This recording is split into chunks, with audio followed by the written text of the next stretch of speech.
Right, CCNP security अपना जो है सो कंसंट्रेशन एग्जाम कंसंट्रेटेड वाला कोर्स शुरू होता, दैट इज 300 टू 710।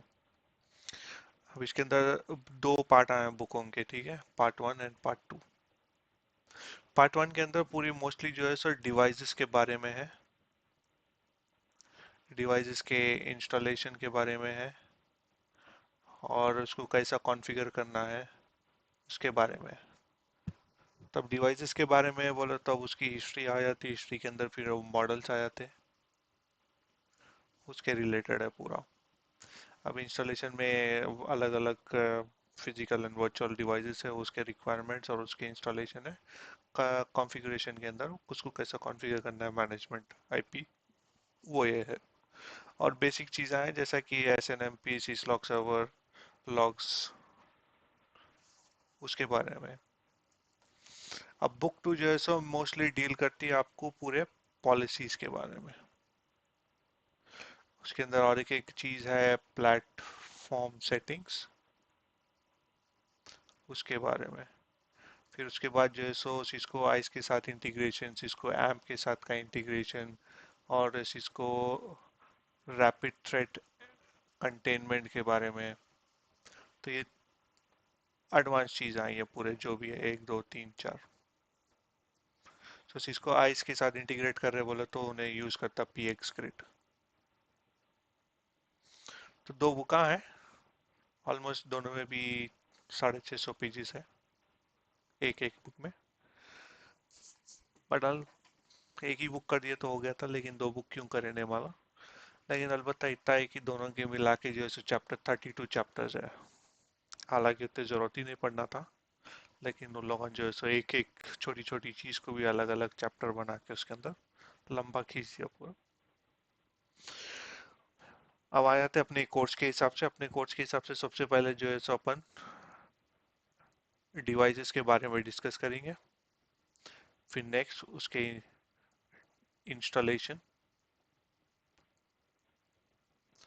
अब इंस्टॉलेशन के अंदर सबसे पहले FMC आता, तो FMC को पूरा डिटेल में देखेंगे, डिटेल में देखने के बाद फिर FTD को चेक करेंगे।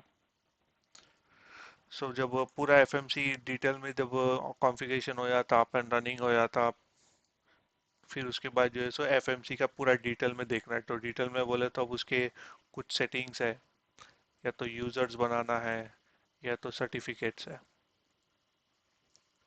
ना। सर्टिफिकेट्स के उसके ऊपर थोड़ा डीप में जाएंगे इस बार, क्योंकि सर्टिफिकेट कैसा रिजॉल्व करना है।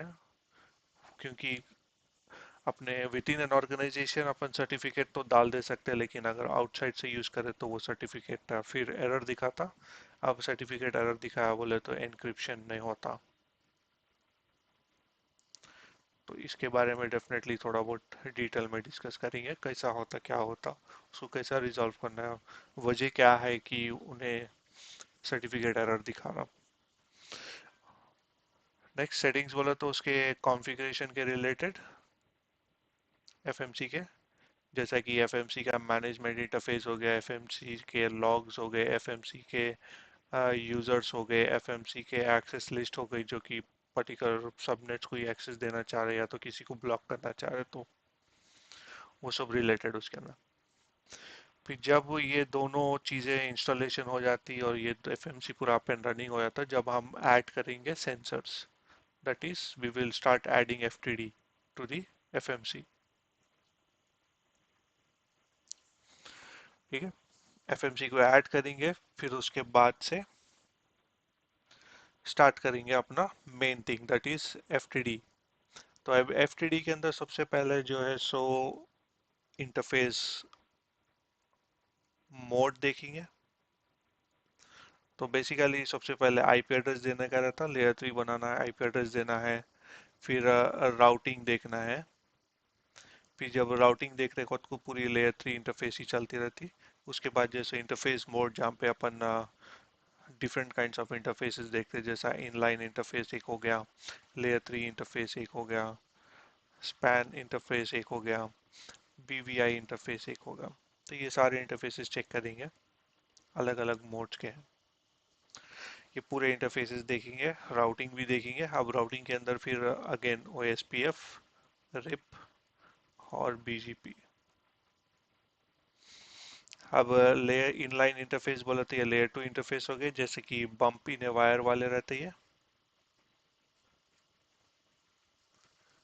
फिर उसके बाद लेयर 3 बोले तो नॉर्मल लेयर 3 है। स्पैन बोले तो ये मॉनिटरिंग के लिए यूज होता है, जहाँ पे ट्रैफिक आप डंप करना चाह रहे, किसी को मॉनिटर करना चाह रहे। अब BBA इंटरफेस बोले तो अभी अपने स्विच के अंदर वर्चुअल इंटरफेस कैसा बनाते हैं, सेम टू सेम यहाँ पे जो है सो ब्रिज वर्चुअल इंटरफेस बोलते हैं इसको। तो ये ब्रिज वर्चुअल इंटरफेसेस को जो है सो वी लाइन के साथ असाइन करते हैं। तो एक बार एक के बाद एक कर। तो ये सारी चीज़ें होने के बाद आते हैं, जब आते हैं मेन चीज़ पे, that is policies. Again policies के अंदर हर एक पॉलिसी देखेंगे। सबसे पहले नॉर्मल एक्सेस लिस्ट देखेंगे, फिर उसके बाद प्री फिल्टर देखेंगे, फिर उसके बाद अपना फाइल एंड मालवेयर देखेंगे, फिर उसके बाद SSL डिक्रिप्शन वाली देखेंगे, फिर उसके बाद डिस्कवरी पॉलिसी है, उसके बाद DNS पॉलिसीज है। ये सारे पॉलिसीज भी देखेंगे, फिर उसके बाद को रिलेशन पॉलिसीज है।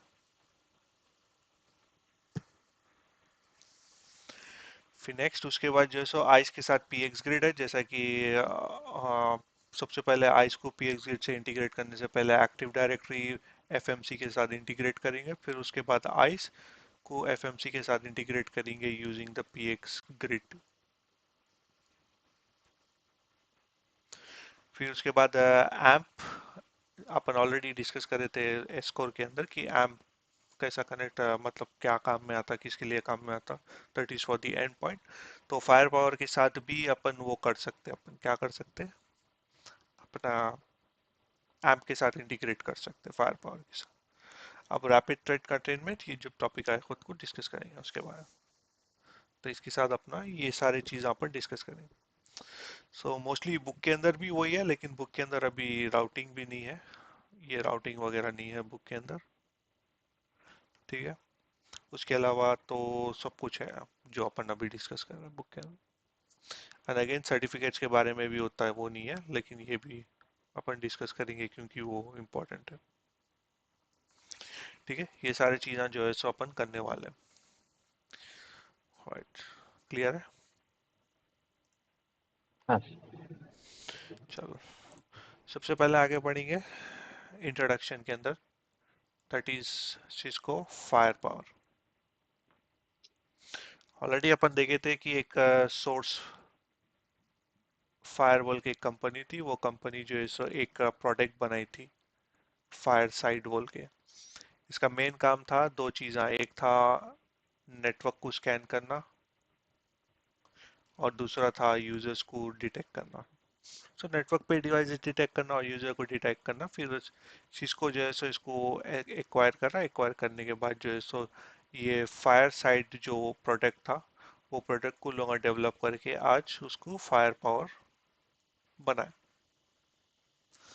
ठीक है, जो कि आज FTD बोलते हैं, फायर पावर थ्रेट डिफेंस, वो वाला डेवलप करे उन लोगों, सिस्को वाले।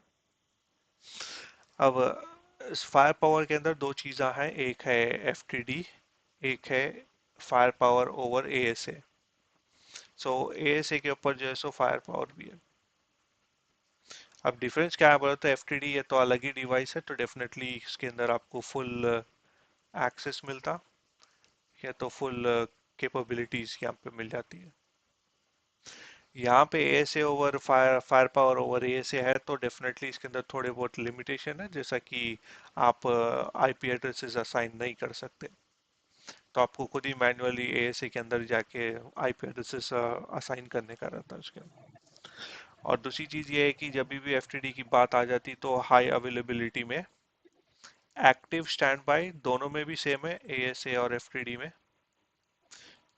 क्लस्टरिंग भी दोनों में भी ऑलमोस्ट सेम कॉन्सेप्ट है। आते कॉन्टेक्स्ट में, तो ASA के अंदर कॉन्टेक्स्ट बोल के बोले, फायर पावर डिफेंस के अंदर जो है सो उसको इंस्टेंस बोले। ठीक है, ये इंस्टेंट का कॉन्सेप्ट भी अलग ही है, एकदम कॉन्टेक्स्ट से हट गई है, क्योंकि ये एक डिवाइस को वर्चुअल करते हैं, लेकिन जो इंस्टेंस है थोड़ा बहुत अलग है, तो उसके बारे में जब आए खुद को हाई अवेलेबिलिटी में डिस्कस करेंगे वो। ठीक है। नाउ फॉर एफटीडी के जो मॉडल्स है, स्टार्टिंग विद दी 1100 सीरीज, फिर 2100 सीरीज, फिर 4100 सीरीज, फिर 9300 सीरीज। ये पूरा बहुत ही बेसिक है। ये वाला स्मॉल बिजनेस के लिए है, ये मीडियम टू लार्ज एंटरप्राइजेस के लिए, और ये पूरा data centre plus very large enterprises के लिए। अब ये तो डिवाइस ही है सीधा सीधा, तो इसके अंदर कुछ भी आप ऐड नहीं कर सकते, मॉड्यूल्स कुछ भी नहीं है, जो भी है बस डिवाइस के अंदर ही पोर्ट्स है। लेकिन आजकल तो डेफिनेटली जो भी पोर्ट्स रहते हैं 1 गीगाबाइट्स की स्पीड वाले पोर्ट्स ही रहते हैं। 2100 थोड़े बहुत स्मॉल बिजनेस के लिए, अगेन इसके अंदर भी आप कुछ भी पोर्ट्स ऐड नहीं कर सकते एक्स्ट्रा, जो भी है वही है। तब इसके अंदर 4 पोर्ट है बोले, तब इसके अंदर 8 पोर्ट हो सकते हैं, 10 पोर्ट हो सकते हैं। अगेन अब ये है मीडियम टू लार्ज, इसके अंदर थोड़ी बहुत आपको कैपेबिलिटी है, जैसा कि अब क्लस्टरिंग आप इसके अंदर कर सकते हैं। क्लस्टरिंग भी कर सकते हैं, इंस्टेंस भी कर सकते हैं इसके अंदर 4100 सीरीज के अंदर। अब इन दोनों के अंदर जो है सो खाली आप एक्टिव स्टैंड बाय कर सकते हैं, क्लस्टरिंग भी नहीं कर सकते, और इंस्टेंसेस भी नहीं बना सकते, जैसा कि वर्चुअल कॉन्टेक्स्ट। अब 9300 सीरीज जो है सो एक मॉड्यूलर फॉर्म वाला है ये। ठीक है। ये बहुत ही बड़ा रहता है एकदम, मोटा भी रहता और बड़ा भी रहता। अब इसकी मेन चीज क्या है बोलते, तो यहाँ पे इसके अलग अलग स्लॉट्स पड़े हुए रहते हैं, और मोस्टली जो है सो खाली भी रहते हैं। ठीक है। बाय डिफॉल्ट एक या दो स्लॉट जो है सो आपको पोर्ट्स उसके अंदर इंस्टॉल होके आते हैं, बाकी के आपके हिसाब से आप उसको जो है सो इंस्टॉल कर ले सकते हैं आप, आपके रिक्वायरमेंट के हिसाब से कौन सी स्पीड के कौन से पोर्ट्स होना है, उस हिसाब से वो पोर्ट्स इंस्टॉल कर सकते हैं। तो ये बहुत ही एकदम हाई एंड डिवाइस है, इसलिए उसको मॉड्यूलर इसलिए बोले क्योंकि आप अपने मॉड्यूल्स नेटवर्क मॉड्यूल्स इंस्टॉल कर सकते हैं, इसलिए उसको जो है सो मॉड्यूलर डिवाइस बोलते हैं।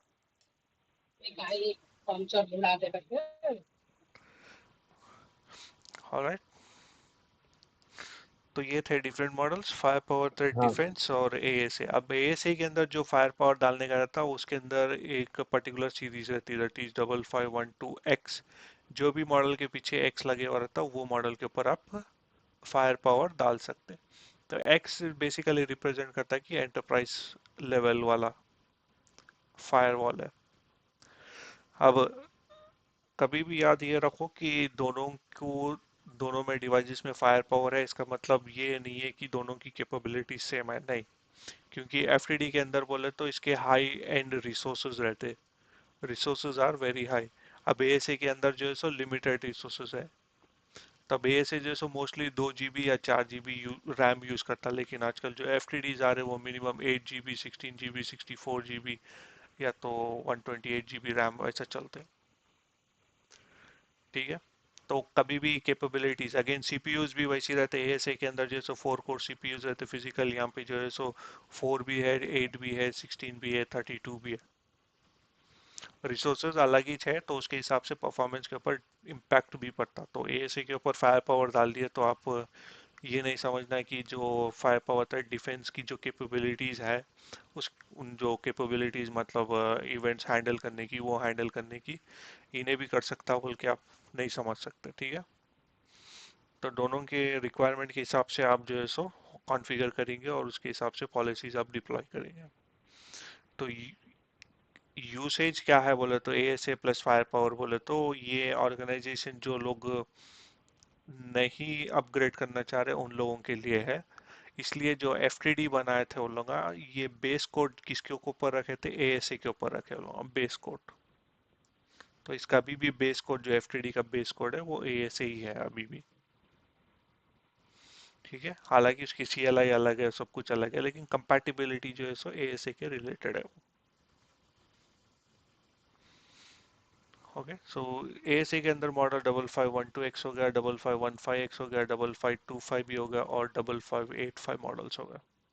ये पुराने मॉडल्स हैं, लेकिन अभी नेक्स्ट जनरेशन फायरवॉल को लोग मूव हो रहे स्लोली, लेकिन मूव हुए जब तक टाइम होता, सो डेफिनेटली एग्जाम में पूछा तो पूछ भी सकता है ये क्वेश्चन इसके रिलेटेड। ठीक है, तो ये था आपका फायर पावर का इंट्रोडक्शन। Any questions? आप ये क्या बोलते हैं फायर से शुरू करें ना, वो क्या बोलते हैं सिक्योरिटी प्रोवाइड करता ना ऑर्गेनाइजेशन को। हाँ, फायरवॉल पूरा लेयर 7 तक। हम्म। तो और ये 5512X क्या बोलते हैं एएस से ये एएसए के विद मॉडल्स है। फायरवॉल्स वाले हैं। हाँ एएसए के मॉडल्स है डॉट एक्स बोले तो जिसमें फायरवॉल प्रेजेंट है नहीं, राइट। मतलब एंटरप्राइज लेवल के फायरवॉल से उसके अंदर आप जो है सो फायर पावर के सर्विसेज इंस्टॉल कर सकते हैं, अपग्रेड कर सकते हैं उसको, fire power. Alright, so let's move to the next topic, that is the FMC. So FMC जो है so fire power management centre. अब एफटीडीज बोले, फायर पावर थ्रेट डिफेंस, ये एफटीडीज को जो है सो सेंसर बोलते हैं। तो इन सेंसर्स को मैनेज करने के लिए एफएमसी की जरूरत पड़ती। नाउ द रीजन क्या है बोले तो, अब एफटीडी जो है सो एक नॉर्मल एएसए की तरह रहता, अगर आप सीएलआई यूज करो, वो कुछ भी यूज करो, या अलग अलग एप्लीकेशन से यूज करो। फॉर एग्जांपल एफएमसी को छोड़ के आप फायर पावर डिवाइस मैनेजर से भी यूज कर सकते, एक एप्लीकेशन है, लेकिन ये एक सिर्फ सिंगल एफटीडी को यूसेज के लिए अच्छा है। फिर इसको ऑर्केस्ट्रेशन, डिवाइस ऑर्केस्ट्रेशन बोल के है, जो कि क्लाउड बेस्ड है, तो क्लाउड में रहता है वो, सो फिर आप जो है सो मैनेजमेंट क्लाउड को, इंटरनेट को कनेक्टिविटी दे के आप उसको क्लाउड में जो है सो ऐड करके फिर वहां से आप कॉन्फ़िगर कर सकते हैं। दोनों भी वैलिड है, बट एफएमसी इसलिए स्पेशल है क्योंकि इसके अंदर जो है सो फीचर्स बहुत ज़्यादा है when compare to this one. इसके अंदर बहुत सारे चीज़ें फीचर्स है, स्पेशली इंटीग्रेशन से रिलेटेड। ठीक है, इन लोग मल्टीपल डिवाइसेस के साथ भी इंटीग्रेट होते हैं। इन लेयर एक्सेस पॉलिसीज इसके अंदर डिटेल में है, अलग अलग एक्सेस पॉलिसीज है, अलग अलग रिपोर्ट्स है, ऑडिट्स है, तो उसके अंदर के फीचर्स थोड़े अलग है डेफिनेटली, इसलिए जो है सो एफएमसी प्रिफर्ड करते हैं। अब एफएमसी फिजिकल में भी आता और वर्चुअल में भी आता। अगेन फिजिकल में जो भी रहता वो बेसिकली अच्छा ही रहता, नहीं बोल के नहीं, लेकिन अब बात करते हैं वर्चुअल की, क्योंकि मोस्टली लोग हम वही डिप्लॉय करते हैं। अब वर्चुअल के अंदर डिपेंड करता है आपको कितने सेंसर्स मैनेज करने का है। ठीक है, बाय डिफॉल्ट जो है सो आप दो सेंसर्स तो मैनेज कर सकते हो, अगर उसके से ज़्यादा अगर आपको मैनेज करना है बोले तो फिर आपको लाइसेंसेस लेना है। तो एफएमसी जब आप लेते तो उसको एक लाइसेंस आता, तो वो लाइसेंस के अंदर आप दो तो आप ऐड कर सकते हो, उससे ज़्यादा भी ऐड करना रहा तो फिर आपको एडिशनल लाइसेंस उसके लेना पड़ता। अब वर्चुअल एफएमसी के लिए रिक्वायरमेंट्स एटलीस्ट जो है सो मिनिमम से मिनिमम स्मॉल एनवायरनमेंट के लिए 4 सीपीयूज होने का है, 16 GB RAM, 250 GB hard disk होना है मिनिमम। अगर थोड़ा ज़्यादा वो है, आपके लार्ज एंटरप्राइज है, तो कम से कम 12 सीपीयूज, 32 GB रैम, और ये जो है so I think 500 GB should be enough. अब और एक जो सबसे हाई एंड वाला वर्चुअल डिवाइस है, उसके अंदर FMC 300V, या तो FMC V 300। सो 300 बोल के है, तो उसके अंदर जो है सो 30 कोर सीपीयूज है, 64 GB रैम है, और 2 TB हार्ड डिस्क है उसकी। तो इसकी कैपेबिलिटी ये है कि आई थिंक इन्हें कितने की,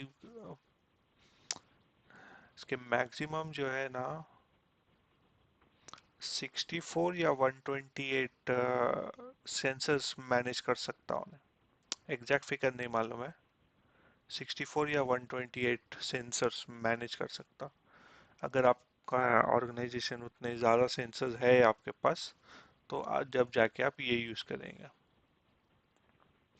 ठीक है, लेकिन लैब में तो आप बेसिकली अपन ये यूज़ करेंगे ये वाला, लेकिन बस छोटा सा चेंज ये है कि 4 सीपीयूज है वो कि वर्चुअल सीपीयूज है, एंड 8 GB रैम ले लेते हैं और 250 GB हार्ड डिस्क। तो इंस्टेड खाली रैम चेंज हो रही है जो कि 8 GB है। तो अपन लैप करें that should be more than enough, क्योंकि हमारे पास ज़्यादा ट्रैफिक जाती नहीं आती नहीं, तो shouldn't be a problem. But basically अगर आपके पास अगर ओवीए फाइल जब रहती है आप उसको डिप्लॉय करते तो उन्हें 4 सीपीयूज लेता, 32 GB रैम लेता और 250 GB वो लेता। ठीक है, but 8 GB should be enough. ठीक है। Alright, so let's get started off. FMC installation, OVA file deploy करना, उसके अंदर नई बात कुछ भी नहीं है, तो डिप्लॉयमेंट के बारे में नहीं बता रहा हूँ।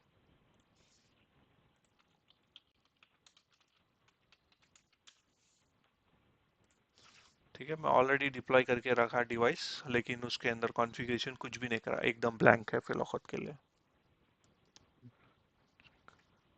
FMC1, इसका एक स्नैपशॉट भी ले लेंगे। तो ये एकदम ब्लैंक है फिलहाल, तो उसके अंदर ना ही कुछ कॉन्फ़िगरेशन होके कुछ भी नहीं है। तो स्नैपशॉट कंप्लीट हो दो, फिर उसके बाद अपन स्टार्ट करेंगे। और नेक्स्ट जो है सो बाय डिफॉल्ट एफएमसी के अंदर अगर उन्हें डीएचसीपी डिटेक्ट सर्वर डिटेक्ट नहीं करा तो उन्हें बाय डिफॉल्ट आईपी एड्रेस लेता 192.168.45.45, और उसका user name will be admin, password will be capital A admin123, जो कि आपको चेंज करना पड़ता लॉगिन होने के बाद। ठीक है, तो मैं इसका जो है सो CLI एक्सेस लेता हूँ। यहाँ पे CLI एक्सेस लेने के बाद यहाँ पे देखो आप, उन्हें ऑलरेडी इसको DHCP से मिल गया आईपी एड्रेस। ठीक है।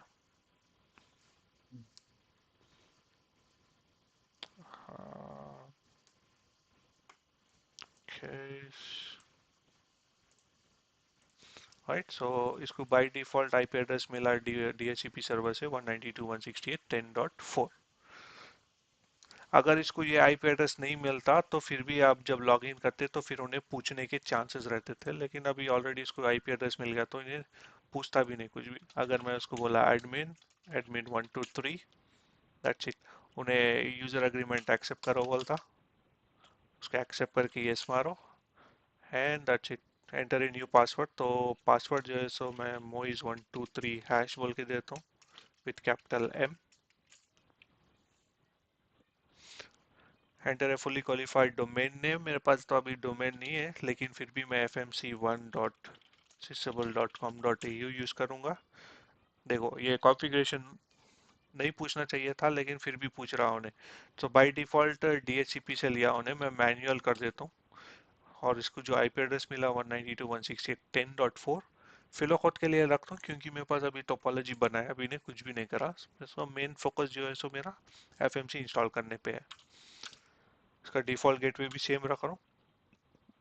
नाउ DNS सर्वर 192.168.10.5 एक देता हूँ, फिर उसके बाद 8.8.8 एक देता हूँ, फिर 8.8.4.4 एक देता हूँ। सो जो फर्स्ट वाला है वो मेरा आगे चल के इंस्टॉल करने वाला हूँ, तो वो वाला रहेगा मेरा मेन इंटरनल डीएनएस, फिर उसके बाद गूगल के दोनों DNS. Next NTP pool will be, अभी तो au डॉट पूल क्या है देखेंगे, एनटीपी सर्वर यहाँ पर au pool ntp.org। इसके अभी फिलहाल के लिए तो ये डीएनएस के साथ कनेक्टेड है, तो उसका कोई मसला नहीं है, इन्हें ये नेम जो है सो रिजॉल्व कर सकता। और NTP au.pool.ntp इसलिए दे रहा हूँ क्योंकि टाइम सिंक्रोनाइजेशन बड़ा इंपॉर्टेंट रोल प्ले करता है इधर, क्योंकि जब भी आप इवेंट्स चेक करते हो वो टाइम बेस पे रहता है। नाउ ये सारे सेटिंग्स है, वो सेटिंग्स आपको कंफर्म कर लेना है, कुछ भी चेंज है तो नो बोलना है, फिर से एक बार उन्हें पूरा सेटअप चलाता हूँ। तो फिलहाल मैं यस मारता हूँ and that should be all good. Next मेरा खुद का कमांड प्रॉम्प्ट ओपन करता हूँ, ओपन करने के बाद ping 192.168.10.4. I should be able to ping. अब इसके अंदर आके https 192.168.10.4 सर्टिफिकेट एरर मिल रहा और उसके बाद अपना लॉगिन पेज। अब ये तो मेरा लोकल ही हो गया। अब सही बात है, अब बाहर से अगर किसी को आउटसाइड से भी अगर किसी को एक्सेस करना है तो वो भी आप कर सकते हैं। फिलहाल मेरे फायरवॉल के ऊपर जाता हूँ मैं। फायरवॉल के ऊपर जाके उसको जो है सो मैं वो करता हूँ, क्या बोलते हैं, अपना डेस्टिनेशन नेट करता हूँ।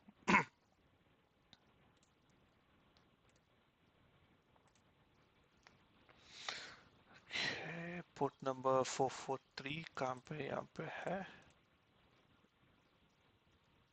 ओके 10.4 पेज है ऑलरेडी वो, that should be all good, कुछ भी चेंज नहीं है। Plus happy for policy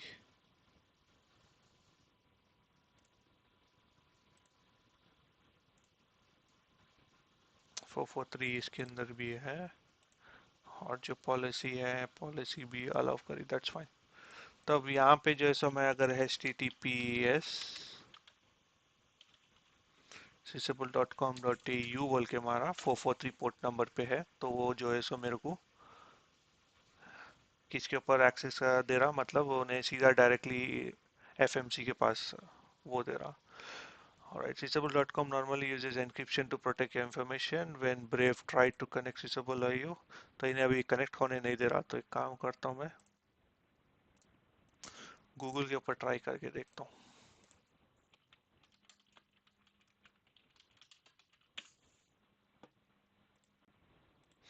Alright, so brave जो है सो मेरे को रोक रहा उससे, लेकिन अभी ये जो है सो अब आप जाके अपने ब्राउजर पे भी मार सकते हैं https://sysable.com.au।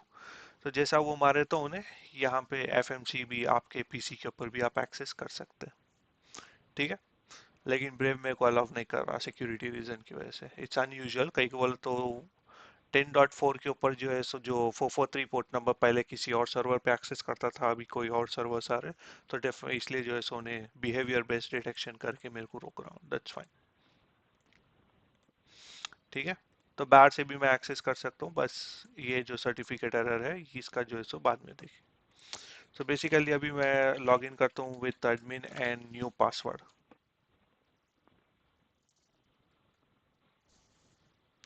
तो पूछता रजिस्टर करना है, फिलहाल को नहीं, सो हम सिर्फ स्टार्ट ए 90 day evaluation safe.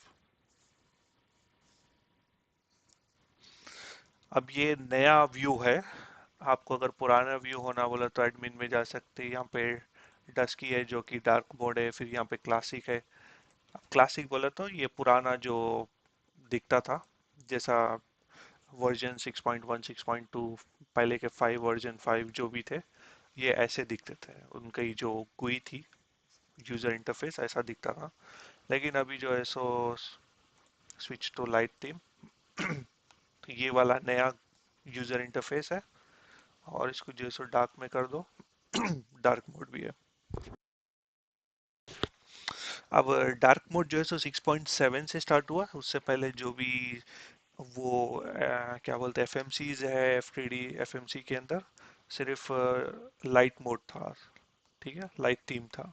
Dark mode जो है सो अभी उन लोग 6.7 से ऐड करना शुरू करें। ऑलराइट, सो ये अपना डैशबोर्ड है। डैशबोर्ड के अंदर देखो network thread, intrusion, event status, Jio location and quality of service, ये डिफरेंट डैशबोर्ड्स है। तो नेटवर्क के अंदर अलग अलग उन्हें जो है सो आपको टाइटल्स लगा के रखे हुआ है यहाँ पे। ठीक है, जो कि मोस्ट इंपॉर्टेंट रहते हैं और रिलेवेंट रहते हैं, उसके हिसाब से उन्हें ऑलरेडी आपको डैशबोर्ड बना के दिया। अगर आपको फिर भी बनाना है तो यहाँ पे क्लिक करो, आप अपना नया डैशबोर्ड बना लो।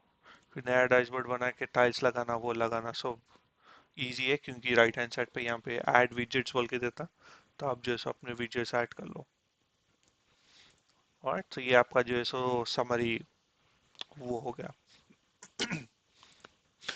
देखो अब ओवरव्यू के अंदर देखो डैशबोर्ड्स है, डैशबोर्ड्स के अंदर मैनेजमेंट वाला एक है, रिपोर्टिंग एक है। अब समरी के अंदर देखो, जो कि अपन ये डैशबोर्ड देख रहे हैं, इसके अंदर ये पूरे अलग अलग डैशबोर्ड क्रिएट करके उन्हें ऑलरेडी रखा।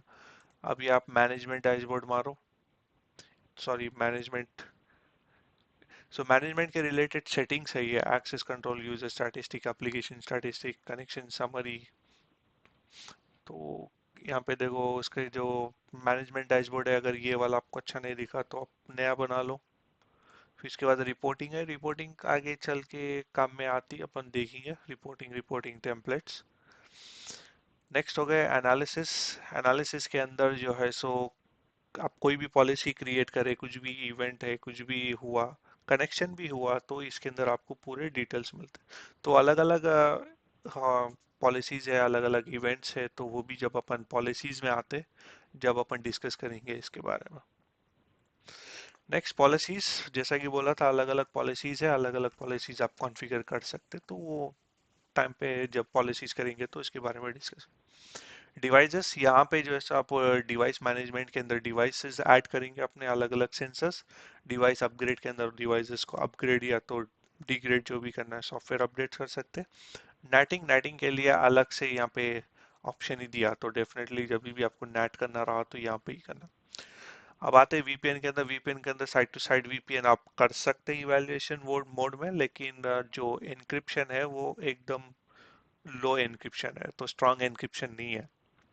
फिर रिमोट एक्सेस में क्लाइंटलेस और अपना एनी कनेक्ट भी आ जाता। Dynamic access policy and troubleshooting वो अलग ऑप्शन है, छोड़। Next quality of service, again quality of service discuss करेंगे, लेकिन ज़्यादा उसके अंदर है नहीं कुछ भी, अनलेस अगर आपके पास ऑर्गेनाइजेशन में वॉइस ट्रैफिक है तो आपको क्वालिटी ऑफ सर्विस कॉन्फ़िगर करना ज़रूरी है, क्योंकि आप एक पर्टिकुलर बैंडविड्थ वॉइस के लिए रिजर्व करके रखते हैं। Next platform settings. Platform settings ये रिलेटेड टू द डिवाइस है, वो भी जब उसके बारे में डिस्कस करेंगे। फ्लेक्स कॉन्फ़िग एंड सर्टिफिकेट्स ये भी डिस्कस करेंगे। फ्लेक्स कॉन्फ़िग इसलिए है क्योंकि एफटीडी जो है सो पूरे जो एएसए के फीचर्स है पूरे एकदम सपोर्ट नहीं करता, कुछ चीज़ें फीचर्स है जो सपोर्ट नहीं करता, तो उसका एक अल्टरनेटिव निकाले लूँगा फ्लेक्स कॉन्फ़िग। तो इसके अंदर जाके आप बेसिकली वही कमांड्स मारते, कमांड्स मारने के बाद इसको सेव करते तो उन्हें उसको इम्प्लीमेंट करता उसके थ्रू। ऑब्जेक्ट्स मैनेजमेंट में अगर मैं गया तो डिफरेंट ऑब्जेक्ट्स आप बना सकते हैं यहाँ पर। ट्रिपल ए सर्वर के रिलेटेड, एक्सेस लिस्ट के रिलेटेड, एक्सेस एड्रेस पूल के रिलेटेड, एप्लीकेशन फिल्टर्स के रिलेटेड, एएस पाथ यानी बीजीपी का एएस पाथ के उसको भी अगर, क्योंकि एफटीडी के अंदर हर एक चीज़ जो है एक ऑब्जेक्ट से रिलेटेड है। अगर आपको किसी एक नेटवर्क से दूसरे नेटवर्क को भी अगर आपको अलाउ करना है तो हम लोग ऑब्जेक्ट यूज करते हैं, मतलब एक आईपी एक नेम को रिप्रेजेंट करता, रेफरेंस करता। तो जब भी आप पॉलिसीज वगैरह क्रिएट करते तो उसकी जो ऑब्जेक्ट का नेम है उसको रेफरेंस करते रहते हैं, उसके अंदर जो आईपी एड्रेस रेफर होके है वो वाले आपको कॉन्फ़िगर होते हैं, इनडायरेक्टली होते हैं। साइफर सूट लिस्ट, अगर यहाँ पे भी आपको क्रिएट करना है आपके कोई से भी स्ट्रॉन्ग साइफर्स कर सकते हैं, लेकिन इवैल्यूएशन में वो नहीं कर सकते। DNS server group, external attributes, उसके अंदर dynamic object, security group tags, ये वाला तो बुक में ज़्यादा उसके बारे में नहीं है, लेकिन डिस्कस करेंगे ये भी। फाइल लिस्ट ये वाला भी देखेंगे जब अपना आईपी ब्लैक लिस्ट करना रहा, कुछ करना रहा तो। फ्लेक्स कॉन्फ़िग ऑलरेडी बोला था, जो कि ऐसे के थोड़े बहुत फीचर्स एफटीडी सपोर्ट नहीं करता उसके लिए है। जियो लोकेशन, अगर जियो लोकेशन ऑलरेडी पूरे कंट्रीज तो होना चाहिए, लेकिन 193 कंट्रीज पूरे ऐड करके नहीं रहता, तो जब जाके आपको कोई कस्टम कंट्री ब्लॉक करना रहा तो आप कर सकते हैं। इंटरफेस, इंटरफेस के रिलेटेड यहाँ पे नेटवर्क सिक्योरिटी जोन बना सकते हैं या तो इंटरफेस ग्रुप बना सकते हैं। की चेन कीज, ये तो कीज के रिलेटेड है, जब अपन सर्टिफिकेट डिस्कस करते हैं जब भी देखेंगे। नेटवर्क, नेटवर्क यानी subnets, IP address, particular host है, पर्टिकुलर होस्ट है तो उसको जो है सो रेफर कर सकते हैं यहाँ पे। तो एक ऑब्जेक्ट क्रिएट कर सकते हैं और उनको जो है सो आईपी एड्रेस असाइन कर सकते हैं, या तो सबनेट हो सकता या तो होस्ट हो सकता। फिर मल्टीपल सबनेट, मल्टीपल उसको जो है सो ग्रुप में कर सकते हैं।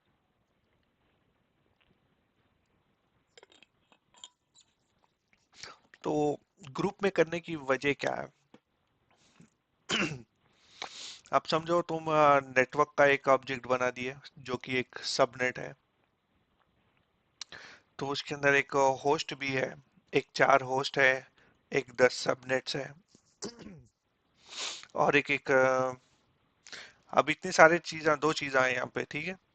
तो आप जब पॉलिसी ले रहे, तो पॉलिसी लेने के बाद आपको क्या करना पड़ रहा था, दोनों ऑब्जेक्ट्स को क्रिएट लेना पड़ रहा था। तो आप क्या कर रहे हैं, आप इन दोनों को जो है सो एक कंटेनर यानी ग्रुप बना दे रहे हैं। तो जैसा ग्रुप बना रहे, तो जब आप पॉलिसी यूज कर रहे हैं, instead of using two objects you will use only one object, इसलिए जो है सो ग्रुप्स बनाते हैं आप। पी क्या है, ये सर्टिफिकेट के रिलेटेड है। पॉलिसी लिस्ट ये जो है सो ए से के राउट राउट मैप्स, राउट पॉलिसी उसके रिलेटेड है। पोर्ट्स, अगर आपके पास कोई कस्टम पोर्ट्स है, बाय डिफॉल्ट वाले पोर्ट्स तो डिफाइन हो गया। अगर कोई मिस हो रहे या तो कोई कस्टम पोर्ट्स है तो यहाँ पे आप ऐड कर सकते हैं पोर्ट्स। ऑब्जेक्ट क्रिएट करने का एक ही मकसद है कि आप उसको जो है सो याद रखें इजीली, और उसको जो है सो पॉलिसीज में आप यूज करें या तो कहीं और रेफरेंस कर सकें। अब प्रीफिक्स लिंक्स, राउट मैग, ये तो नॉर्मल है। सिक्योरिटी इंटेलिजेंस जब अपन पॉलिसी पढ़ते जब ही देखेंगे, जिसके अंदर डीएनएस लिस्ट एंड फीड्स आ गए, नेटवर्क लिस्ट एंड फीड्स आ गए। सिंक होल भी डिस्कस करेंगे। एसएलए मॉनिटर, ये तो अपना ये वाला है, जैसा कि कुछ इवेंट हुआ, कुछ भी, जैसा प्रायोरिटी वन इवेंट हुआ जो कि क्रिटिकल है, तो उसके लिए एक एसएलए मॉनिटरिंग लगा दे सकते हैं, जिसमें आप जो है सो अ, बोल सकते हैं कि पर्टिकुलर अलर्ट्स की जो है सो मुझे नोटिफिकेशन भेजो, एसएमएस भेजो, या तो सिसलॉक को भी भेजो। टाइम रेंज, टाइम जोन तो डेफिनेटली अपना जो टाइम जोन है वो ऑलरेडी कॉन्फ़िगर्ड होके है, तो अगर आपको फिर भी दूसरे टाइम जोन से ऐड करना है तो आप ऐड कर सकते हैं। नाउ टाइम जोन ऐड करने की वजह यह है कि अगर कुछ पर्टिकुलर यूजर्स को जो है सो आप उन लोगों के टाइम जोन के हिसाब से जो है सो आपका अलाउ करना रहा, तो ये बड़ा काम में आता है। टनल जोन, यूआरएल लिस्ट अगर आपको बनाना है, URL list and VPN, VPN में जो है सो एनी कनेक्ट फाइल, ये सब अलग। बहरहाल ऑब्जेक्ट्स के अंदर बहुत सारी चीजें हैं जो आप कर सकते हैं। नेक्स्ट है इंट्रूजन रूल्स। जब इंट्रूजन प्रिवेंशन जब करते ना, तो उस टाइम पे देखेंगे, क्योंकि जब पॉलिसी जब एनेबल करते तो बाय डिफॉल्ट उसके अंदर रूल्स ऑलरेडी क्रिएट होके कैटेगरीज में बहुत सारे रूल्स क्रिएट होते हैं। आई थिंक 3-4 हज़ार रूल्स कुछ क्रिएट होके है बाय डिफॉल्ट। हाँ, समझ। अब ये तो एम्प है, amp management dynamic analysis connection. ये तो नॉर्मल एम्प है जो मैं आपको एम्प दिखाया था एस्कोर के टाइम पे, वो एम्प को यहाँ पे भी आप ऐड कर सकते हैं। अब ये जो नई चीज़ है जो डिस्कस करना है, डायनामिक एनालिसिस कनेक्शन, जब वो टॉपिक आए खुद को डिस्कस करेंगे। Intelligence, incident, source, element, settings. Incident क्या, इंसिडेंट हुए, इंटेलिजेंस। तो बेसिकली अब पॉलिसीज इन प्लेस रहते हैं तो सिक्योरिटी इंटेलिजेंस डिटेक्ट करते रहता है कि भाई ये वाला क्रिटिकल है, वार्निंग है या नहीं है। तो वो इंसिडेंट्स को डिटेक्ट करता, सोर्स कौन है वो भी डिटेक्ट करता। ठीक है। नाउ अब आ जाते हैं यहाँ पे राइट साइड के ऊपर, जो कि एडमिन है। यहाँ पे जो है सो आपको यूजर प्रेफरेंस है, जहाँ पे आप पासवर्ड सेव कर चेंज कर सकते हैं, या तो एडमिन के यूजर के रिलेटेड सेटिंग्स चेंज कर सकते हैं। ठीक है। यहाँ पे मेरा टाइम जोन अलग है तो मैं उसको चेंज करके प्रॉपर कर देता हूँ।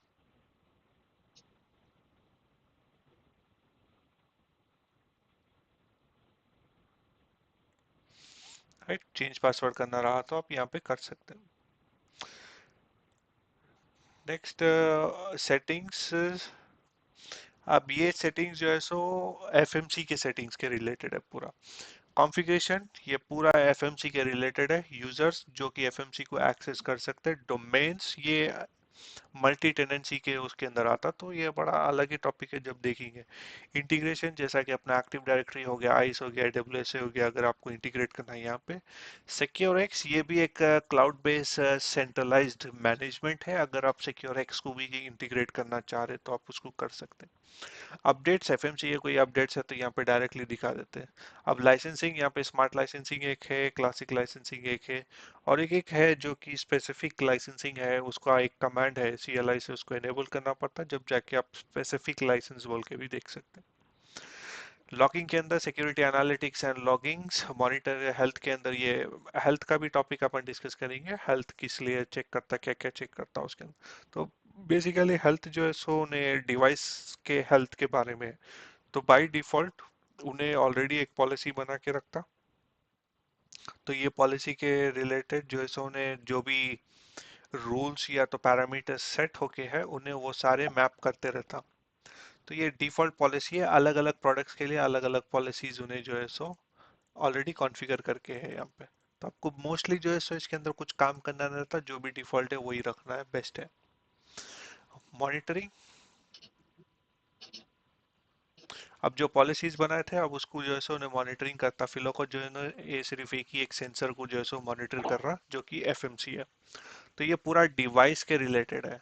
अगर मेरे पास सेंसर्स होते तो उन्हें यही सेम पॉलिसी हेल्थ की सेंसर्स को भी अप्लाई करता था, फिर उसके बाद यही डैशबोर्ड दिखाता उन्हें।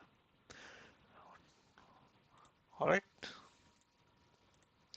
तो अगर आपको लास्ट 4 आवर्स, 1 आवर, 8 आवर्स जो भी देखना है तो लास्ट 4 आवर्स का दिखाओ, तो लास्ट 4 घंटे का दिखाता हूँ। अगर सेंसर्स होते तो सेंसर्स भी यहाँ पे दिखाता हूँ।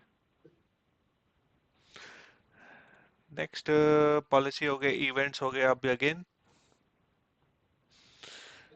इवेंट्स पूरे डिवाइस के रिलेटेड इवेंट्स है, जैसा कि memory usage, CPU usage, disk usage, security intelligence का amp for and points.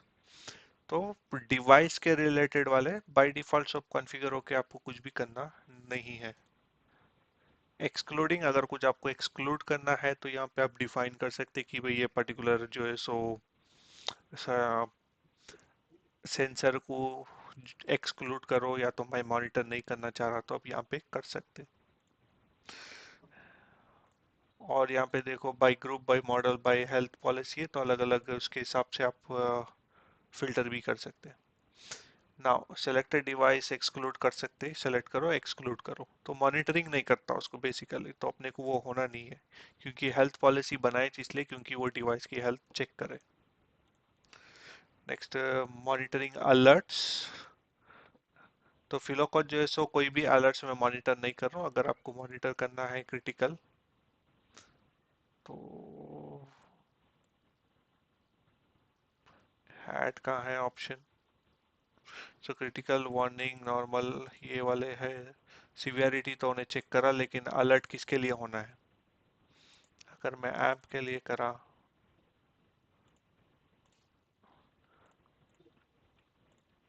Multiple तो सेलेक्ट कर रहा, सही बात है, लेकिन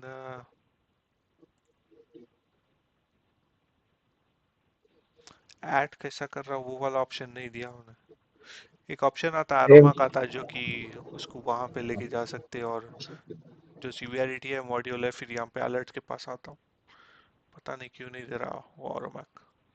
अगर यहाँ अलर्ट से अलर्ट पे क्लिक करा तो अच्छा ड्रैग करके देखा, कहेगा। ड्रैग ड्रैग करके। नहीं नहीं हो रहा ना, देखा मैं ऑलरेडी वो सेलेक्ट करा, ड्रैग करा, नहीं हो रहा। तो उसको यहाँ पे अलग है ऑप्शन, यहाँ पे राइट साइड पे अलर्ट्स बोल के दिखा रहा, तो इसके अंदर जाके उन्हें डिफाइन करो बोल रहा हूँ पॉलिसीज। तो देखो यहाँ पे अलर्ट्स, इम्पैक्टेड फ्लाइट, तो रूल्स के हिसाब से ये जैसा वो डिफाइन करो बोल रहा, अलग अलग तरीके से उन्हें कौन से अलर्ट्स होना है, किसको भेजना है, ईमेल करना है, तो एक नया ईमेल दियो यहाँ पे ऐसा। बस कॉन्फ़िगरेशन अलग है, बस बेसिकली अगर जैसा आप यहाँ पे जाके मॉनिटर अलर्ट्स में गए तो उन्हें दिखा था कि आप क्या क्या मॉनिटर कर रहे हैं, तो यहाँ पे आके जो है सो आपको कॉन्फ़िगर करना है कि अलग अलग फ्लैग्स को अलग अलग इंटीग्रेशन के साथ इंट्रूजन हो, या एम्प हो, या डिस्कवरी इवेंट्स हो, तो अलग अलग कैटेगरी के अंदर अलग अलग वे ऑफ कॉन्फ़िगरेशन है यहाँ पे, तो उसके हिसाब से आप कॉन्फ़िगर कर सकते हैं। नेक्स्ट हो गया मॉनिटरिंग ऑडिट। ऑडिट बोले तो वही है कि भाई कौन लॉग इन करे डिवाइस में, आप क्या क्या करे, पूरा उन्हें एक ऑडिट सेशन रख लेके रखता हूँ उन्हें पूरा, कि आप मैं लॉग इन करा था, इसके ऊपर क्लिक करा था, वहाँ क्लिक करा था, पूरा सब कुछ ऑडिट करते हैं। सिसलॉग तो अभी है नहीं, अच्छा, स्टैटिस्टिक्स। आप क्या करे वो पूछता था। हाँ, जो भी मैं क्लिक करते जा रहा हूँ उन्हें पूरे रिकॉर्ड करते जा रहा। अगर मैं ऑडिट पे गया अभी, तो देखो सिस्टम मॉनिटरिंग स्टैटिस्टिक्स पे गया था, फिर सिस्टम मॉनिटरिंग ऑडिट पे गया था, पूरा उन्हें रिकॉर्ड करते जा रहा, कहाँ कहाँ क्लिक करे क्या करे। स्टैटिस्टिक्स के अंदर अगेन डिवाइस के रिलेटेड है, और यहाँ पे देखो अपना हार्ड डिस्क है, यहाँ पे 240 GB पे से 13.3 GB जो है सो कंज्यूम हुआ, बाकी की पूरी जो है सो डिवाइस के रिलेटेड स्टैटिस्टिक्स है, जो कि परसेंटेज में दिखाता, सीपीयू यूसेज वो है नॉर्मल दिखा रहा है। सेलेक्ट डिवाइस, क्योंकि बाय डिफॉल्ट वो एक ही है तो डेफिनेटली वो एक ही दिखा रहा, मल्टीपल सेंसर्स रहा तो मल्टीपल दिखाता। बैकअप एंड रिस्टोर ये भी अगर आपको रिमोटली बैकअप रखना है रख सकते हैं, या तो आप लोकली बैकअप रखना है वो भी रख सकते हैं। ठीक है, बैकअप प्रोफाइल्स बनाना है आपको। प्रोफाइल्स के अंदर क्रिएट प्रोफाइल, और यहाँ पे एक नाम देंगे बैकअप कॉन्फ़िगरेशन। बैकअप इवेंट्स भी कभी भी बैकअप का रिकॉर्ड को इवेंट्स और कॉन्फ़िगरेशन करो, क्योंकि ट्रैक बैक करने के लिए इजी रहता। email not available, you must set up your email relay host in order to get copy when complete। अगर आपको ये जो बैकअप है वो लोकल पे लेता पहले, फिर आपको जो है सो अगर आपको कहीं और भेजना रहा तो वो भी आप डिफाइन कर सकते। ठीक है, बैकअप प्रोफाइल्स है। थोड़े बहुत ऑप्शंस चेंज हो गए जो कि यहाँ पे रहते थे, देखो अब रिमोट स्टोरेज भी जो है सो राइट साइड पे कॉर्नर पे रख दिया हूँ। तो रिमोट स्टोरेज के ऊपर जैसा आप यहाँ पे बोल सकते हैं कि भाई मेरा स्टोरेज कौन सा है, एनएफएस है, एसएमबी है या एसएसएच है। तो एनएफएस बोले तो विंडोज़ का हो गया, एसएमबी बोले तो NAS होगा शायद, आई थिंक लिनक्स, दोनों भी लिनक्स होंगे बाकी के। तो अलग अलग है। तो अगर आपका विंडोज़ है तो आप एनएफएस वाला वो सेलेक्ट करेंगे आप। शेड्यूलिंग का अब बैकअप शेड्यूल करना है, मेंटेनेंस शेड्यूल करना है, कब शेड्यूल करना है, ये आपका कैलेंडर है। देखो वीकली सॉफ्टवेयर डाउनलोड जो है सो सैटरडे के दिन कर रहा, संडे के दिन जो है सो कॉन्फ़िगरेशन बैकअप कर रहा बाय डिफॉल्ट। अभी उन्हें नहीं कर रहा बैकअप क्योंकि आप प्रोफाइल सेटअप नहीं कर रहे। प्रोफाइल सेटअप करने के बाद इन दोनों दिनों पे जो है सो ये दोनों चीज़ों चीज़ों को उन्हें क्या करते मॉनिटर करता हूँ और बैकअप लेता। इंपोर्ट एंड एक्सपोर्ट, जब बैकअप ले लिया, अब इन केस अगर आपका फायर एफएमसी जो है सो क्रैश हो गया या तो कुछ भी हो गया जिसकी वजह से आपका एफएमसी चले गया वर्चुअल, तो आपका जो बैकअप रहता है वो बैकअप को यहाँ पे इंपोर्ट करके फिर उसको एफएमसी का जो भी कॉन्फ़िगरेशन था उसको डिप्लॉय कर सकते हैं आप। डेटा पर्जिंग, अब डेटा पर्जिंग बोले तो आपके पास बहुत सारा डेटा ऑलरेडी है गया अभी, लेकिन अब आपको जो है सो वो डेटा को थोड़ा डिलीट करते जाना है। तो आप यहाँ पे डेटा पर्जिंग बोलते हैं, जैसा पर्टिकुलर टाइम लिमिट के बाद उसको डिलीट कर दो ऑटोमेटिक, उसको बोलते हैं डेटा पर्जिंग। तो कौन से उसको जो है सो डेटा पर्ज करना रहा वो सेलेक्ट करो। सेलेक्ट करने के बाद यहाँ पे डेटा पर्ज सेलेक्टेड इवेंट्स मारो, तो ये कंफर्मेशन पूछता। देखो this will permanently delete the selected type of data. ठीक है, डेटा डिलीट होता तो इसके डेफिनेटली ये ज़्यादा यूज़ नहीं करना until unless you know that कि ज़रूरत नहीं है डेटा की, कहीं बैकअप लेके है। तो ये दो ही सिनेरियो में ये काम आता है कि एक ही सिनेरियो में काम आता है, जबकि आपकी लोकल हार्ड डिस्क जो है सो फुल हो गई एफएमसी में, तो आपको जो है सो रिमोट में आपका बैकअप है, तब जाके जो है सो डेटा पर्ज करते हैं, पूरा डेटा इरेज करके फिर से आप रिकॉर्ड करना शुरू करते हैं। नेक्स्ट ये था आपका नोटिफिकेशन। नोटिफिकेशंस के अंदर जो है सो आपको दिखाता, जब आप सेंसर ऐड कर रहे तो उन्हें दिखाता कि भाई सेंसर ऐड हो रहा, उसके अंदर अलग अलग टास्क चल रहे, कौन से कंप्लीट हुए कौन से अभी चल रहे, वो सब कुछ दिखाता।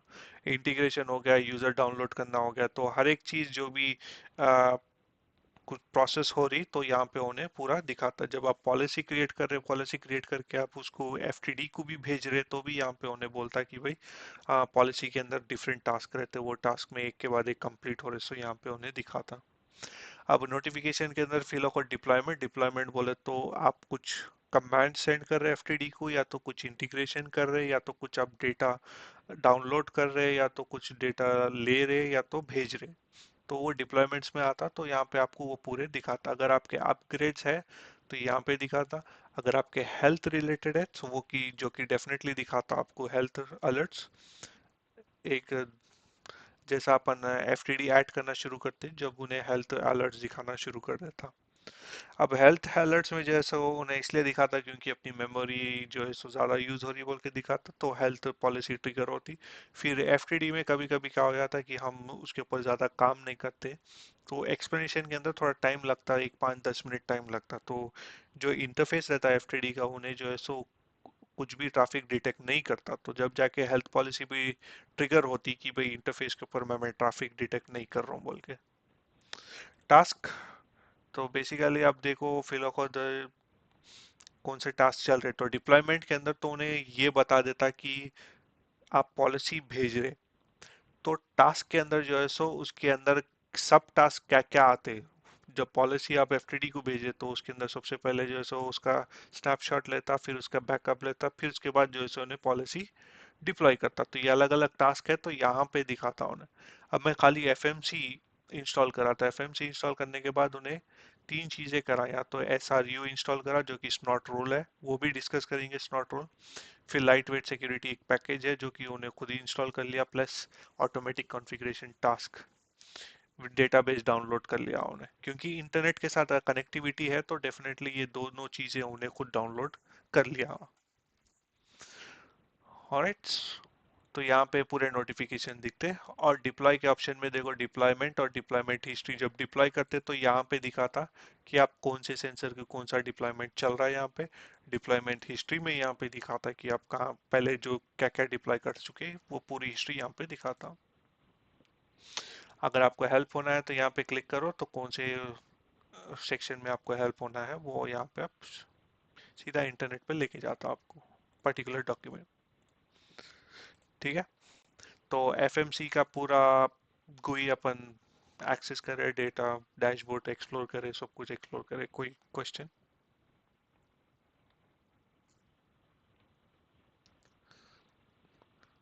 राइट, सो ये था आपका एफएमसी। अब आ जाते हैं एफएमसी के अंदर कॉन्फ़िगरेशन, जो कि एफएमसी के रिलेटेड कॉन्फ़िगरेशन है। तो सबसे पहले एक्सेस लिस्ट। अगर आप किसी पर्टिकुलर सबनेट को ब्लॉक करना चाह रहे हैं तो यहाँ पे देखो फिलोकोड पे any any port number allowed है किसी को भी। अगर आप यहाँ पे ऐड रोल, आईपी एड्रेस, खाली HTTPS SNMP अलाउ करना चाह रहे तो ऐड कर सकते। तो अब इसको डिलीट करो, डिलीट करके फिर आप बोल सकते कि भाई पर्टिकुलर सबनेट ही जो है सो उसको एक्सेस करना, उसके अलावा कोई एक्सेस नहीं करना बोले तो ये कर सकते हैं आप। एक्सेस कंट्रोल प्रेफरेंस, फिलोकोड जो है सो कमेंट्स डिजेबल होके है, तो मैं क्या करता हूँ ऑप्शनल रखता हूँ कमेंट्स। मतलब जब भी आप डिप्लॉयमेंट कर रहे हैं या तो एक्सेस लिस्ट आप यहाँ पे डिप्लॉय कर रहे तो यहाँ पे, तो अगर एक रूल डिप्लॉय कर रहे क्रिएट कर रहे तो एक कमेंट्स ऑप्शनल रख रहा हूँ यहाँ पे। तो कुछ लोग जैसे मैंडेटरी रखते हैं, क्योंकि कमेंट्स डालो वहाँ पे, क्यों डाल रहे हैं आप, क्यों चेंज कर रहे हैं, क्यों रूल क्रिएट कर रहे हैं, तो उसके लिए।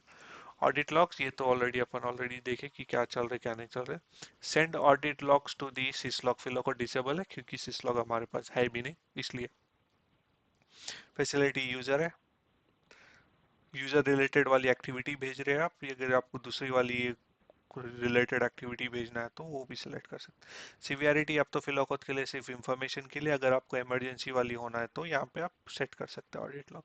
लेकिन और ये तो ऑडिट है, सो सब कुछ जो है सो क्या बोलते हैं, ऑडिट हो रहा है वहाँ पे डेटाबेस के अंदर, तो बेसिकली वो इम्पोर्टेंट नहीं है। ऑडिट लॉग सर्टिफिकेट, अगर सिसलॉग सर्वर जो है सो टीएलएस के ऊपर एक्सेस हो रहा तो जब जाके आप इसको कॉन्फ़िगर करते हैं। डीएनएस कैसे, जब आप बेसिकली एफएमसी तो ऑलरेडी इंटरनेट टू कनेक्टेड है तो डीएनएस रिजॉल्व भी कर रहा, तो डेफिनेटली अगर आपको क्लियर करना है कुछ केसेस वगैरह तो आप यहाँ पे कर सकते हैं। तो ऑडिट लॉग सर्टिफिकेट के अंदर आप एनेबल कर सकते हैं टीएलएस सर्टिफिकेट इंक्रिप्शन के लिए। डैशबोर्ड, एनेबल कस्टम एनालिसिस विजेट, तो आपको कस्टम डैशबोर्ड्स बनाने की इजाज़त है, सो डेफिनेटली यहाँ पे एनेबल, आपको डिसेबल करना है आप कर सकते हैं। डेटाबेस, सो फिलो को देखो डिफरेंट डिफरेंट कैटेगरीज है इवेंट्स होने वाले हैं, डिफरेंट डिफरेंट इवेंट्स को जो है सो उन्हें मैक्सिमम इवेंट्स जो है सो उन्हें सेव करेगा, इतने सेव कर सकता है मैक्सिमम। फिर उसके बाद आपको डेटा पर्च करना है, फिर उसके बाद उन्हें जीरो से स्टार्ट करेगा। ठीक है, बट बेसिकली ये तो 1 मिलियन हो गया यानी 10 लाख, तो should be more than enough. अब अपन लैब कर रहे तो भूल ही जाओ उतने होने के। ईमेल नोटिफिकेशन, ये तो नॉर्मल है। एक्सटर्नल डेटाबेस एक्सेस, यानी जो भी डेटा वहाँ पे भेजना है एक्सटर्नली तो उसके रिलेटेड है। HTTPS सर्टिफिकेट ये अपन कल डिस्कस करेंगे क्योंकि अभी वो वाला सेटअप होके नहीं है लैब टोटली। तो HTTPS सर्टिफिकेट यहाँ पे जो है सो आप अपने FMC के रिलेटेड सर्टिफिकेट देख सकते हैं कि ये तो सेल्फ साइन सर्टिफिकेट है एट दिस मोमेंट। तो एनेबल क्लाइंट सर्टिफिकेट, तो ये एनेबल जब करेंगे जब अपन खुद का एक सर्टिफिकेट यहाँ पे इंस्टॉल करेंगे। ठीक है, तो एक इसको क्लाइंट सर्टिफिकेट इशू करेंगे। इशू करने के बाद ये जो नॉट सिक्योर वाला है उसको हटा देंगे। इंफॉर्मेशन ये तो एफएमसी के रिलेटेड इंफॉर्मेशन है, अगर आपको होस्ट नेम चेंज करना है चेंज कर सकते। लेकिन ये देखो बाय डिफॉल्ट प्रोडक्ट का मॉडल है, ये सारी चीजें आप चेंज नहीं कर सकते। Cisco Firepower extensible operating system FXOS है, ये भी जब टॉपिक आए खुद को डिस्कस करेंगे, जब फिजिकल डिवाइस के बारे में आता है एफटीडी में जब डिस्कस करेंगे। ऑलराइट, हेल्थ पॉलिसी देखो यहाँ पे लगी हुई है। नाउ इंट्रूजन पॉलिसी प्रेफरेंस छोड़ दो। लैंग्वेज, लैंग्वेज अगर आपको चेंज करना है, अगर डिपेंड्स, मोस्टली अपन तो इंग्लिश है लेकिन यहाँ पे डिफरेंट लैंग्वेजेस भी है। लॉगिन बैनर, अगर आप कभी भी लॉगिन करें खुद को, आपको बैनर देखना है तो यहाँ पे आप लिख सकते हैं। अब आ जाते हैं मेन थिंग, मैनेजमेंट इंटरफेस। यहाँ पे जो है सो आप नाउ, अब मेरे पास देखो ETH 0 बोल के उन्हें यहाँ पे एक ही इंटरफेस दिखा रहा। ठीक है, आप चाहे तो यहाँ पे एफएमसी को जब डिप्लॉय कर रहे हैं तो उसको यहाँ पे चार इंटरफेसेस भी लगा सकते। जब चार इंटरफेसेस लगाए तो उन्हें ETH 0, ETH 1, ETH 2 and ETH 3। So by default ये वाला तो मैनेजमेंट रहता ही रहता, जो कि यही जो है सो मैक्सिमम यूज होता। किसी से भी इंटीग्रेट करना रहा, वो भी करना रहा तो मैक्सिमम यही यूज है। नहीं, आपके पास बड़ा ऑर्गेनाइजेशन है, आप चाह रहे कि ये वाला जो पोर्ट है स्पेसिफिकली मैनेजमेंट और कुछ चीज़ों के लिए, और बाकी के जो इंटीग्रेशन है इवेंट्स के लिए डिटेक्ट करना है या तो नेटवर्क स्कैनिंग करना है, डीएनएस की जो भी देखना है, तो आप बाकी के ये तीनों पोर्ट्स यूज कर सकते हैं। It's up to you total है। अब default route, by default route ये तो मेरे पास यहाँ पे है, और जो है सो डीएनएस सर्वर देखो मैं ऑलरेडी 8.8.8 दिया था वही लिया, लेकिन उन्हें 8.8.4.4 अभी नहीं लिया, वो मैं अभी दे देता हूँ। Now ICMP version 6 allow echo replies, that is ICMP allow कर रहे अपन ICMP पे, और allow sending destination unreachable packet. So अगर डेस्टिनेशन अनरीचेबल है तो भी पैकेज फॉरवर्ड करते जाओ। प्रॉक्सी, फिलौकत प्रॉक्सी हमारे पास है नहीं और जरूरत भी नहीं है, so definitely we are not doing any proxy. Domain, फिलौकत मेरा डोमेन है sysable.com.au, वो जो है सो मैं डिप्लॉय करता हूँ ऑलरेडी। ओके, बस सेटअप करना है। अब टेरिटरी था 8.4.4.4, इसके बाद सेव।